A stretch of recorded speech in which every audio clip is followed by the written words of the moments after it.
Hi friends, JCB housing ఇప్పినాం చేస్తున్నాం. మా వాడు దానికి తాగు కొడుతున్నాం.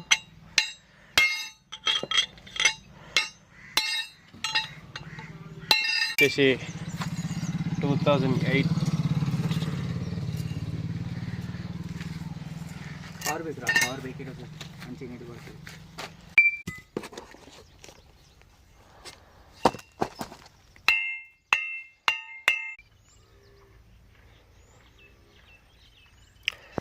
నల్లగొండలో జేసీబీ రిపేరింగ్. మీ దగ్గరలో ఏదైనా జేసీబీ రిపేరింగ్ ఉంటే కింద కామెంట్ చేయండి, వచ్చి రిపేర్ చేస్తాం. కాంటాక్ట్ డీటెయిల్స్ డిస్క్రిప్షన్లో ఇస్తా, చేయండి. JCB full to A to Z అన్నీ చేయబడి, గేర్ బాక్స్, హౌసింగ్